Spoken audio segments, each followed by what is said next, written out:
ஆச்சார்யः வேத சம்பன்னः விஷ்ணு பக்தः விமத்சரः. யாரை குருவாக அடைய வேண்டும்? எப்பேற்பட்டவர் நமக்கு குருவாக இருக்க வேண்டும்? நன்கு வேதாத்தியனத்தை செய்திருக்க வேண்டும். வேதத்தில் உள்ளதான பொருளை எல்லாம் நன்கு உணர்ந்திருக்க வேண்டும். சுவாமி ராமானுஜர் யாதவ பிரகாஷரிடத்தில் வித்யாபியாசம் செய்து கொண்டிருந்த காலம் அது, குருகுலவாசம் செய்து கொண்டிருந்த காலம் அது. அப்பொழுது யாதவ பிரகாஷர் என்னும் அந்த ஆச்சாரியர் எம்பெருமானுடைய திருக்கண்களை விவரிக்க வேண்டிய, அந்த திருக்கண்களை குறித்து விளக்க வேண்டியதான இடத்தில் விபரீதமான பொருளை சொன்னார். ஏன் தெரியுமா? அவருக்கு வேதத்தினுடைய உண்மை பொருளை உணரும் வல்லமை இல்லை. ஆனால் அந்த ஆச்சாரியரிடத்தில், அந்த குருவினிடத்தில் கல்வி பயிலக்கூடிய சுவாமி ராமானுஜர், அந்த சமயத்தில் அவர் சீடனாக இருக்கிறார். ராமானுஜர் உண்மை பொருளை உணர்த்தினார். எம்பெருமானுடைய திரு கண்களின் பெருமைகளைத்தானே வேத வாக்கியங்கள் அப்படித்தான் அனுபவித்து பேசுகின்றன. சுவாமி, இதற்கு விபரீதமான பொருளை சொல்லலாமா என்று சுவாமி மிகவும் மனது வருத்தப்பட்டார். ஆகையால் ராமானுஜ சம்பிரதாயம் என்பது வைதிக சம்பிரதாயம். வைதிக சம்பிரதாயம் என்றால் வேதத்தை நன்கு உணர்ந்து வேதத்தில் உள்ளதான அர்த்த விசேஷங்களை எல்லாம் ஐயம் திரும்பியற தாங்கள் உணர்ந்து மற்றவர்களுக்கு உணர்த்தக்கூடிய வல்லமை பெற்றவர்கள். எனவேதான் ஸ்ரீ வைஷ்ணவர்களை நாம் கொண்டாடும் பொழுது ஸ்ரீ உ வே சுவாமி சன்னதியில் என்று கடிதம் எழுதுகிறோம், அல்லது அந்த சுவாமியினுடைய பெயரை எழுதுகிறோம். உ வே என்பதற்கு உபய வேதங்களில் நன்கு அர்த்தங்களை தெள்ளத் தெளிவாக அறிந்திருப்பவர். உபயவேதங்கள் உ வே உபயவேதம். தமிழ் மறையான ஆழ்வார்களுடைய திவ்ய பிரபந்தம், வடமறையான விசேஷமான சம்ஸ்கிருதத்தில் அமைந்திருக்கக்கூடிய பிராச்சீனமான பகவானுடைய மூச்சுக்காற்றான வேதம். இதை இரண்டையும் அறிந்திருப்பவர்கள் தான் உபய வேதாந்திகள் என்று போற்றுதற்குரியவர்கள். ஆச்சாரியஹா வேத சம்பன்னஹா விஷ்ணு பக்தஹா. அடுத்தது வேதைஷ்ச சர்வைஹி அகமேவ வேத்யஹா. இந்த சம்பிரதாயத்தின் முதல் குரு நாராயணன் என்று பார்த்தோமே, இந்த சம்பிரதாயத்திற்கு பிரதமாச்சாரியன் நாராயணன் என்று பார்த்தோம் அல்லவா? வேத சம்பன்னஹா வேத வேதாந்த பாரங்கதன். விஷ்ணு பக்தஹா விஷ்ணுவினிடத்தில் பரிபூர்ணமான பக்தி பூண்டவன். விமத்சரஹா மற்றவரிடத்தில் துளியும் பொறாமையற்றவனாக திகழ்கிறான். அப்படித்தான் நாரதர் என்னும் அந்த ஆச்சாரியன் சம்பந்தத்தினாலே பெரும் பாவத்தை செய்த க்ஷத்ரபந்து நற்பேற்றை அடைந்தான். அடுத்தது பாத்மோத்தர புராணத்தில் புண்டரீகர் என்னும் பாகவதோத்தமனுடைய பிரபாவம் காண்பிக்கப்படுகின்றது. புண்டரீகர் கீழே குறிப்பிட்டபடியாக தானங்கள் தர்மங்கள் பலவற்றை செய்தவர். சாத்விகர், எல்லோரிடத்திலும் அன்பு பூண்டு ஒழுகுபவர். துர்பிக்ஷே அன்னதாதாரம் சுபிக்ஷேச்ச ஹிரண்யதம் என்று வறட்சியான காலத்தில் எல்லோரையும் அரவணைத்து தன் இல்லத்திற்கு வரவழைத்தோ இல்லது அவர்கள் இடத்திற்கு சென்றோ நன்கு அன்னமிட்டு அவர்களை ஆதரிக்கக்கூடியவர். சுபிக்ஷேச்ச, சுபிக்ஷே என்றால் துர்பிக்ஷம் இல்லாத காலம், நல்ல சமயத்தில் மழை பெய்திருக்கிறது, தீங்கின்ற நாளெல்லாம் திங்கள் மும்மாறி பெய்திருக்கிறது, மக்கள் சந்தோஷமாக இருக்கிறார்கள். அந்த சமயத்தில் மக்களுக்கு எந்த விதத்தில் உதவி செய்வது என்றால் ஹிரண்யதம், நன்கு தங்கத்தை வாரி வாரி தானம் செய்வாராம். என்ன ஒரு பரந்த உள்ளம், எப்பேற்பட்டதான ஒரு மகிமை பார்த்தீர்களா? அந்த சுவாமி புண்டரீகர் இப்படி தன்னுடைய காலத்தை கழித்துக் கொண்டிருந்தார். பகவத் பக்தர், பகவானிடத்தில் பிரேமை உடையவர். புண்டரீகர் என்பது புண்டரீக மகர்ஷி என்பதாக சில பெரியோர்கள் குறிப்பிடுகிறார்கள். அல்லது அந்த புண்டரீகன் என்பவன் தான் உத்தமமான பாண்டுரங்க கஷேத்திரத்தில் பாண்டுரங்கருடைய சாட்சா்காரத்தை அடைந்தவர். செங்கல் மேல் நின்ற செங்கன்மாலாக, செங்கல் மேல் நின்ற செங்கன்மாலாக பாண்டுரங்க விட்டலன், புரந்தர விட்டலன் அங்கே பாண்டுரங்க கஷேத்திரத்தில் சேவை சாதிக்கிறானே, யாருக்காக? புண்டரீகற்காக. புண்டரீக விட்டலா பெரியோர்கள் போற்றுகிறார்கள். அவரையே புண்டரீகர் என்று குறிப்பிடுவதும் உண்டு. இவ்வளவு நல்லவராக இருந்தாலும் அவரால் இந்த பகவானை நேரடியாக சேவிக்க முடியவில்லை. அந்த பக்தியினுடைய பரிவாகம் என்ன? பக்தன் எதற்கு விரும்புவான்? இறைவா எனக்கு பொன்னை கொடு, பொருளை கொடு, வீடு வாசலை கொடு, இதற்காகவா பக்தன் பகவானிடத்தில் செல்கிறான்? இல்லை. பக்தனுக்கு என்ன விருப்பம் தெரியுமா? பகவானே நீதான் எனக்கு வேண்டும் என்று சொல்லுவான். சுவாமி ராமானுஜர் செல்லப்பிள்ளை என்னும் திருநாராயணனுடைய உற்சவ விக்கிரகத்தை தேடி டெல்லி பாதுஷாவின் அரண்மனைக்கு சென்றாராம். நான் அங்கங்கு துணுக்குகளாக சுவாமி ராமானுஜருடைய சரித்திரத்தை சொல்லி வருகிறேன். ஏனென்றால் இதற்கு பிறகு மிக விரிவாக நாம் இந்த ராமானுஜருடைய வைபவத்தை அனுபவிக்கப் போகிறோம். டில்லி பாதுஷா அரண்மனைக்கு சென்றார். அங்க அரண்மனை அந்தப்புறத்தில் ஆயிரக்கணக்கான விக்கிரகங்கள் சிறைப்படுத்தப்பட்டிருக்கின்றன. டில்லி பாதுஷா சொன்னாராம், உங்கள் தெய்வம் எதுவோ அந்த தெய்வத்தை நீங்கள் எடுத்துச் செல்லலாம் என்று. ஆயிரக்கணக்கான விக்கிரகங்கள் நடுவில் எந்த பெருமாள் தன் பெருமாள் என்பதாக உணர்வது?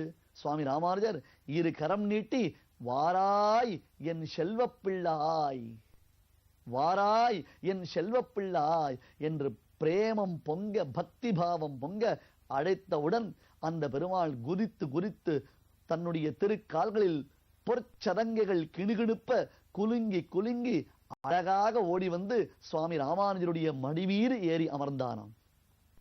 பக்தன் எதை வேண்டுவான்? பகவானிடத்தில் பொன்னையும் பொருளையும் வேண்ட மாட்டான். பகவானிடத்தில் பகவானைத்தான் வேண்டுவான்.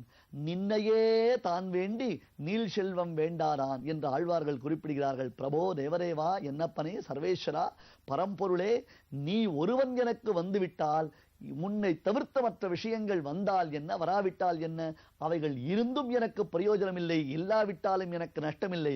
ஏனென்றால் எல்லாவற்றிற்கும் அதிபதியான நீ என்றோ எனக்கு முக்கியம் என்பதாக அவனை இவர்கள் கொண்டாடுகிறார்கள், அவனை இவர்கள் வேண்டுகிறார்கள். பக்தனுக்கு பகவத் சாட்சா்காரம் தான் முக்கியம். பகவானை அப்படியே நேரடியாக சேவிக்க வேண்டுமாம். ஆலயங்களில் சென்று அர்ச்சா விக்கிரகத்தில் பெருமாளை சேவிக்கிறோம். திருவரங்கத்திற்கு சென்று ரங்கநாத பெருமாளை அப்படியே அனுபவிக்கிறோம். ஆபாத சூடம் ரங்கநாதருடைய திருவடியில் ஆரம்பித்து அந்த திருவடியின் நகங்கள், திருவடியில் அமைந்திருக்கக்கூடிய பாதுகை, அதற்கு மேலே திருமுழந்தாள்கள், திருவரை சிவந்த ஆடை எனப்படக்கூடிய பீதாம்பரம், அதில் மேலே கிடுகிடுப்ப விசேஷமாக விளங்கக்கூடிய மேகலை எனப்படக்கூடிய ஒட்டியானம், பிறகு திருமார்பு, அதில் ஒளிவிட்டு பிரகாசிக்கக்கூடிய கௌஸ்துபம் என்னும் உயர்ந்த ரத்தனம், அதற்கு அருகில் மகாலட்சுமி தாயார், இரு கைகளிலும் ஏந்தி இருக்கக்கூடிய சங்க சக்கரங்கள், அபயஹஸ்தம், ஒரு கையில் பிடித்திருக்கக்கூடிய கதை, புன்சிரிப்பு தவழும் அவனுடைய திருமுக மண்டலம், கரியவாகி புடைபறந்து விழுந்து செவ்வரியோடி நீண்ட அப்பெரியவாய கண்களான அவனுடைய திருக்கண்கள், அதற்கு மேலே கஸ்தூரி திலகம், அதற்கு மேலே முடிச்சோதியாய் உனது முகச்சோதி மலர்ந்ததுவோ என்னும்படியான அற்புதமான திருவபிஷேகமாம் கிரீட்டம் என்று அந்த திருமேனியை முழுக்க சேவிக்கிறோம். அர்ச்சாவதாரத்தில் பெருமானுடைய அழகு கொள்ளை அழகு. திருவரங்கத்தில் சென்று சேவிக்கிறோம். திருமலையில் ஸ்ரீனிவாச பெருமானை சேவிக்கிறோம். காஞ்சிபுரத்தில் வரதராஜ பெருமானை சேவிக்கிறோம். இதோ மேலக்கோட்டை திருநாராயணபுரத்தில் செல்வப்பிள்ளை சுவாமி ராமானுஜருடைய செல்வப்பிள்ளையான ஸ்ரீ பாஷ்யக்காரரை சேவிக்கிறோம் என்று அந்தந்த திவிதேசங்களில் பெருமாளை சேவிக்கும் பொழுது அர்ச்சாவதாரத்தில் பெருமானை சேவிக்கக்கூடிய நாம் இதே எம்பெருமான் பரவாசுதேவனாக, வைகுண்டபதியாக, மோட்சதாயகனாக அந்த வைகுண்ட க்ஷேத்திரத்தில் எவ்விதம் விளங்குவானோ அதே போன்ற ஒரு காட்சி விசேஷம் என் உள்ளத்தில், என் இதயத்தில் ஊற்றெடுக்க கூடாதா? நெஞ்சென்னும் முட்கண்ணால் கண்டுணர்ந்து என்று அந்த பரம்பொருள் என் நெஞ்சத்தில் வந்து நிறைய மாட்டானா? அவனை உள்ளுக்குள்ளே நிறைத்துக் கொள்ள முடியாதா என்ற பக்தனுக்கு ஒரு தவிப்பு உண்டாகும்.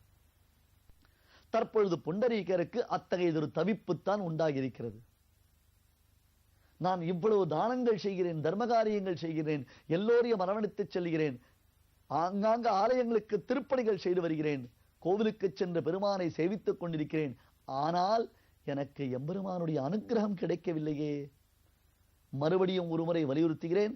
அனுக்கிரகம் என்றால் பொன்னும் பொருளும் வீடும் வாசலும் ஆடைகளும் ஆபரணங்களும் பிள்ளைகளும் என்பது அனுக்கிரகம் இல்லை. அந்த பரமாத்மாவுடைய சாட்சா்காரம். கண்ணை மூடி அப்படி தியானித்தால் கண்கள் சிவந்து பெரியவாய் வாயும் சிவந்து கனிந்து வெண்பல் இலகு சுடர் இலகு விலகு மகர கொண்டலத்தன் கொண்டல் வண்ணன் குணிசார்கன் ஒன்சங்கரை வாழ அழியான் ஒருவன் என் உள்ளத்துக்குள்ளே சேவை சாதிக்க வேண்டுமே. புண்டரீகர் இயங்குகிறார். எத்தகையதொரு தர்மிஷ்டராக தர்மாத்மாவாக இருந்தும் என்ன பிரயோஜனம்? அந்த புண்டரீகருக்கு பகவத் கிருபை சித்திக்கவில்லையே என்றால் காரணம் என்ன தெரியுமா? அவருக்கு ஆச்சாரிய சம்பந்தம் இல்லை. ஞானத்தை நாம் சம்பாதிக்க முடியுமா என்ன? ஏன் முடியாது? புத்தகங்கள் இருக்கின்றன, குறுந்தடங்கள் இருக்கின்றன, தற்பொழுது தற்காலத்தில் நவீன யுக்திகள், ஊடகங்கள் பெருகிவிட்டன. அவற்றின் மூலமாக நாங்கள் ஞானத்தை சம்பாதிக்கிறோம் என்றால் அது பிரம்ம ஞானமாக இருக்காது. அந்த ஞானத்தினால் ஒரு பிரயோஜனம் நமக்கு இல்லை. ஏனென்றால் சூக்ஷ்மமான நுட்பமான அர்த்தங்களை நாம் உணர வேண்டுமே. வேதத்தை புத்தகங்கள் பார்த்து சொல்லிவிட முடியுமா? ஏன்? வேதத்தில் ஸ்வரம் உண்டு. கீழே இறக்க வேண்டும், மேலே தூக்க வேண்டும் என்ற இடத்தில் ஸ்வரம் ஏறுகிறது, இறங்குகிறது. ஸ்வரத்தின் குறிப்பு போட்டு விட்டால் நாம் அறிந்துவிட முடியுமா என்ன? வேதத்திற்கு எழுதா மறை என்பது பெயர், ஸ்ருதி என்பது பெயர். காதால் கேட்டு பெரியோர்கள் உபதேசித்த அதே விதத்தில் ஏற்ற இரக்கத்துடன் சொன்னால்தான் அது பலனளிக்குமே தவிர்த்து நம் இஷ்டத்திற்கு சொல்ல முடியாது. தற்பொழுது புண்டரீகருக்கு பிரம்ம ஞானம் இல்லை. அவர் செய்த நற்காரியங்கள் ஒரு நாள் பலித்தன. ஆம், இங்கும் நாரத மகரிஷி வந்தார். கருணை உள்ளம் கொண்டவரான அந்த நாரத மகரிஷி புண்டரீகரின் நிலையை எண்ணி மிகுந்த வருத்தத்தை அடைந்தார். இத்தகையதொரு தர்மாத்மாவிற்கு ஏன் பகவத் சாட்சா்காரம் உண்டாகவில்லை?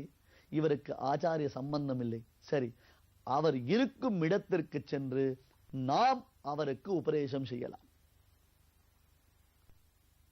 நாம் ஆச்சாரிய பொறுப்பை ஏற்றுக்கொள்ளலாம் என்பதாக புண்டரீகரிடத்தில் வந்தார். புண்டரீகருக்கு திரு அஷ்டாட்சர மகாமந்திரம், ஆம் 8 எழுத்து உடைய மகாமந்திரம், நஞ்சுதான் கண்டீர் நம்முடைய வினைக்கு நாராயணா என்னும் நாமம், திருமங்கையாழ்வாருடைய அற்புதமான திருவாக்கு. நாம் செய்த தீவினைகளை எல்லாம் ஒழிக்கக்கூடிய, நம்முடைய பாபங்களுக்கு விஷமாய் விளங்கும் எம்பெருமானின் 8 எழுத்து மகாமந்திரத்தை, அந்த மந்திரத்தின் பிரயோகங்களை, அந்த மந்திரத்தில் பொதிந்திருக்கக்கூடிய அர்த்த விசேஷங்களை, ஏனென்றால் சர்வம் அஷ்டாட்சராந்தஸ்தம் என்று அனைத்தும் அந்த அஷ்டாட்சர மந்திரத்திற்குள்ளே பொதிந்திருக்கிறது என்னும் பொருளை எல்லாம் நாரதர் புண்டரீகருக்கு உபதேசிக்க, அதன் மூலமாக புண்டரீகர் உயர்ந்த தவத்தை செய்து சித்தி பெற்றார். ஆகையால் பாபிஷ்டன், மகா பாபத்தை செய்த க்ஷத்ரபந்துவின் பாபங்கள் கூட அவனுக்கு தடையாக இல்லை. முக்கிய மந்திரம் காட்டிய 3 எழுத்துடைய பெயரால் கத்திரபந்து அன்றே பராங்கதி கண்டுகொண்டான் என்கிறார் ஆழ்வார். அவன் செய்த பாபங்கள் தடையாக இல்லை, ஆச்சாரிய சம்பந்தத்தினால் நற்கதி அடைந்தான். புண்டரீகர் செய்த நற்கருமங்கள் அவருக்கு மோட்சத்தை அளிப்பதாக இல்லை, ஏனென்றால் அவருக்கு ஆச்சாரிய சம்பந்தம் இல்லை. ஆகையால் ஆச்சாரிய சம்பந்தம்தான் ஒருவன் வாழ்வின் ஏற்றத்திற்கு காரணம். அவன் தான் ஏற்றம் மிகுந்தவனாக நினைத்திருந்தால் கூட குரு சம்பந்தம் இல்லாமல் இருந்தானேயானால் அவன் வாழ்க்கை வீண்டான். அத்தகைய குருவில் முதல் குரு ராமானுஜ சம்பிரதாயத்தின் பிரதமாச்சாரியனான எம்பெருமான் தொடங்கி இன்று வரையிலும் ஒரு பெரிய வற்றாத ஜீவநதியாக பெருக்கெடுத்து ஓடும் அந்த மகாநதியில் நாம் தொடர்ந்து குளிர குடைந்து நீராடலாம்.